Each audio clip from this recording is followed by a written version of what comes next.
Well, hello and welcome back to Read Becca for another big book haul. It's not been very long since I did my last book haul, but I couldn't resist. My local Jewish community center does a book sale a couple times a year. It's all secondhand donated stuff. And they have some really good finds for very good deals, and I got some great stuff, some stuff I had been on the lookout for, some stuff that I have missed in the past and knew I wanted to pick up whenever I saw a good quality copy secondhand, and I got some good options there. I got some other random stuff. So this is going to be a lot of books. I think I did great though. I spent $52 on I think 21 or 22 books. So good amount, good price. I did great. So let's dive right in. So I pulled this little book out of the bag so it wouldn't get damaged because it's quite old. And naturally I forgot to include it in the haul as a result. So I didn't know what this was at all, but it's a little Temple primer, lovely little debossed cover. I don't know what this is, it doesn't seem like leather. But this is a Temple primer on Tennyson by Morton Luce. And I pretty much just picked it up as a display book. I do quite like Tennyson, and I really think this is lovely illustration work here. As you can see, 1901. It's a very old little book, and it looks readable. So we will see how it goes. First, we'll just cluster together the things I picked up purely to donate to the little free library near me. It's a very neglected little free library that is near a school and playground at a park. And it's very, very neglected in that it kind of only has really worn out board books and like small children's picture books most of the time, and not a very good selection. So I have become the person who is, I think, stocking it mostly for other stuff. So first I picked up Anne of Green Gables. This is a Collins Classic edition. This is written by Ellen Montgomery. And this is a really lovely children's classic about a young orphan who goes through sort of misadventures and a comedy of errors by way of being adopted by a family at a farm who wanted a boy, but they got a girl, grudgingly keep her.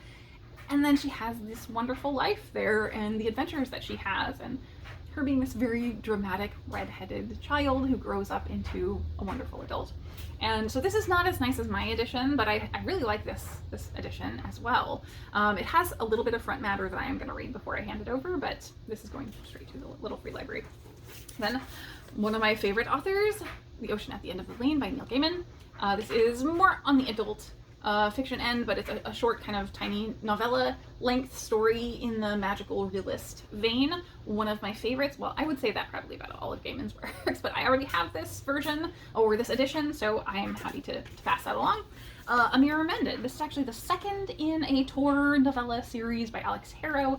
It's based on Sleeping Beauty and Snow White together, this one is. And I didn't love this. This is the second one, but it can be read on its own. It has a good self-contained story. This is probably on the older end of YA, I would say. I think this is sold as adult, but I think this would be appropriate for a teen. And I really did like it, but not a new favorite. So these are quite expensive though. So I'm really happy I found it, and I'm happy to pass it on to some reader who would be interested in it. And then I have Ursula K. Le Guin's The Telling. This is the last, I think, novel published in the Hainish cycle, which is not really a series, it's interconnected stories in the same universe. And this one is fabulous. I keep meaning to get back and reread this. I already have this edition, so I kind of picked this up thinking I would compare this to my edition and see if it's in better quality. It's not, so I'm going to hand this over to the little free library. Then we have stuff I'm going to actually keep. So first, we have Home Fires by Camilla Shamsi. This was up for the Women's Prize, I think 2, maybe 3 years ago, a couple years, and it was on my radar as something very interesting sounding from the way people were talking about it, and then people started bringing up the fact that it's a retelling of Antigone by Sophocles, and that really got me interested. So ever since I heard that, I have been desperate to try and read this, and my library has it, but they don't have it at my branch, so I never have it in my line of sight to remind me to read it, so maybe I will finally get to this. Then we have Echo by Pam Munoz-Ryan. This is a middle grade. It's really big and chunky. I read a Pam Munoz-Ryan middle grade last year. I think it was her latest published one, I believe.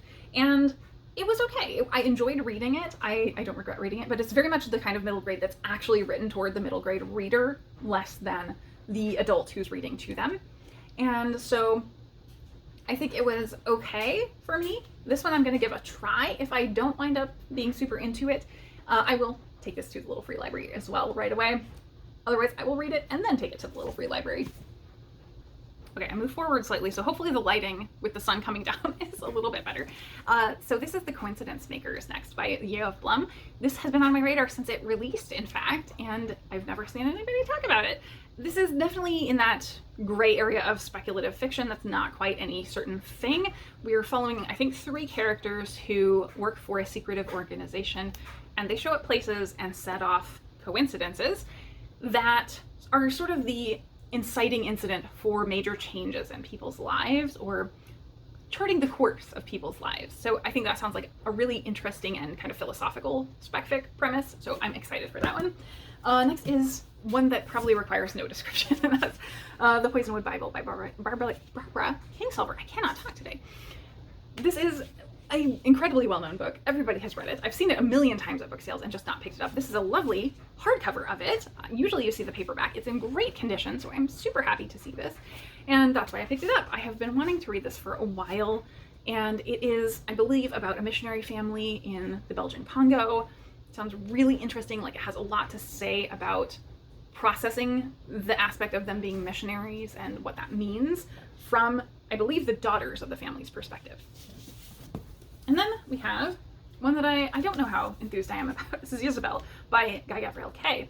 Guy Gavriel Kay is an author I should like in theory. I have a load of his books, and I've liked what I've read. There's definitely some that I'm sure I will not like, and this one I know the least about. So I haven't even read the synopsis of this. I'm just adding it to my collection because this is a really nice hardcover, and hopefully it will be one in the pile of books that are his that I love.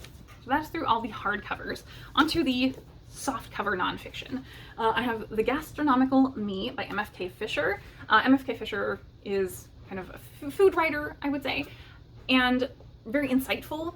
I read My Life in France last year by Julia Child, and I'm hoping that this will be something very similar. It's kind of similar time frame, I think, similar sort of element of it being her and her husband moving away to someplace very different, to Dijon, and encountering the food there. So sounds like great stuff. Next is Umberto Eco's Serendipities, Language and Lunacy, a brilliant illumination of intellectual history. I have no idea what this is, even after reading the blurb on the back, or the summary on the back. It sounds like this is going to be his musings about different topics. I'm here for it. I have read some short things that he's written, like articles, or maybe essays, and I think this is going to be more of the same, and I have really liked that short stuff I've read from him. I have some of his novels as well that I haven't read, but this seems like it is very manageable. Next, I have The Peregrine by J.A. Baker. I know nothing about this, but this is an NYRB copy, which is really lovely, and NYRBs are gorgeous. This is apparently a definitive piece of nonfiction writing on the peregrine, as it says. So I really enjoy nature writing, and I'm very happy to encounter this one. And from the glowing praise on the back, I think this will be one I really do enjoy. The next is The First Salute by Barbara Tuchman. This is a view of the American Revolution. The American Revolution is probably one of the few times of American history that I actually have a decent handle on, because I did take a US history course in college, one, and that focused on the time period around the Revolution. And this seems like it's much more expansive, though. And I did pick up Barbara Tuchman's other book, which is Distant Mirror, a couple book sales ago. And I still haven't read that one, because that one is really big and chunky. But Tuchman is someone who stands out in historical nonfiction, big name, and so I am really happy to have this, because history is an area that I'm extremely undereducated on, so I need these kind of books to really educate myself. Then we have Monster of God, The Man-Eating Predator in the Jungles of History and the Mind by David Quammen.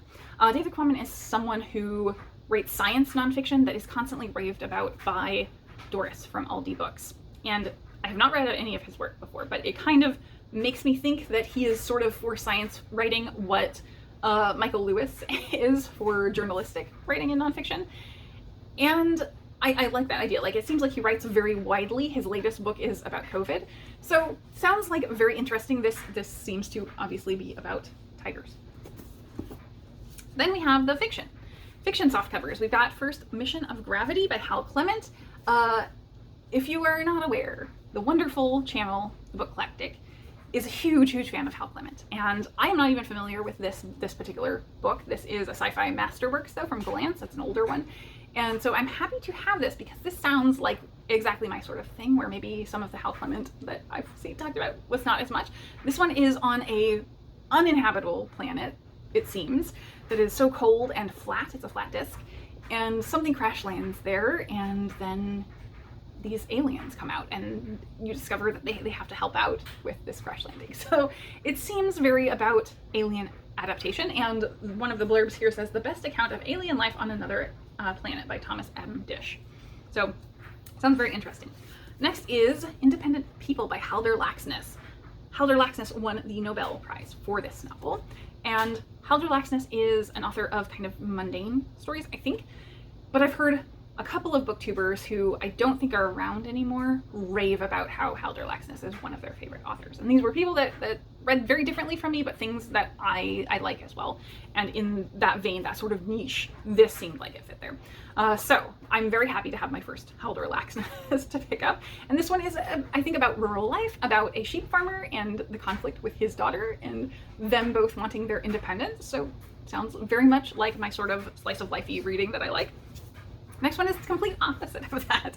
It's a Dorothy Dunnett. This is The Game of Kings, the first in the Lymond Chronicles. This one is set in historical Scotland, and Dorothy Dunnett is a powerhouse of historical fiction. She was one of the biggest names there and inspired George R.R. Martin's work in the Game of Thrones. So her work, I can't remember if it's this actual series or if it was a different one. But I also picked up the first in a different series of hers. I'm always wanting to pick up them because I've seen her work at secondhand sales all the time, and then I always kick myself for not grabbing it. So anytime I see a first, I grab it now because I think her stuff is exactly the kind of historical fiction I love. Then we have Tracy Chevalier, another huge name, The Lady and the Unicorn. This one I think is probably her most popular after The Girl with the Pearl Earring. And this one is, again, about art. It's about a fictional account of the history of this piece of art and the person who made it and why. Then we have more of an author pickup than a book pickup. This is Barbara Pym's Excellent Women. Barbara Pym has been on my radar, and in fact this one has been on my library wish list for a little while, but I would have to get it transferred because it's not in my library system. But so I'm glad to have finally found it and grabbed it. This one sounds like it's going to be perfect for me in terms of those mundane vibes because we are following a spinster in historical London who is kind of the nosy neighbor. And I think that's it. That's the plot. This one is just her being a nosy neighbor. And so that sounds like wonderful for me. It is something I've seen Sean the Book Maniac rave about. Not this particular book, but Barbara Pym's writings in a similar vein. I think he talked about this one, but I can't recall. So he put me onto Barbara Pym, and I'm very happy because I'm really looking forward to that one. And we're nearly done. Next we have Mallory's Lamort to Arthur. I actually took a course in university on Arthurian legends, and I have read this before and can't find my copy anywhere. I don't know where it could have gone. Sadly, that copy had all my annotations from that course, so I'm not going to re-annotate. I doubt I would do that, but I am happy to have a copy again. This is sort of the oldest collection of Arthurian tales, basically. So that's what that is. And last one is The Uncommon Reader by Ellen Bennett. This is really a little teeny tiny thing. I did not expect that, and it's very pretty. It's got little like French flaps in here. I can't book today either. So this is, I think, a very brief story about the reading life of the fictional reading life of the Queen of England. And that sounds fun. It sounds delightful, and it being so short, this will be an easy one to pick up and read in a day. So that is it for the massive haul from yet another charity sale, and I'm super happy to have all of these in my collection now. So I'm going to have to make some room for them. So I do think I will be doing some more reading toward like single reading books to clear them out, because I do a lot of reading of books that I don't intend to keep, and I just get them out of my collection. So I'm going to need to target some of those upcoming things that I don't think I'm going to reread, and I can just donate or give away.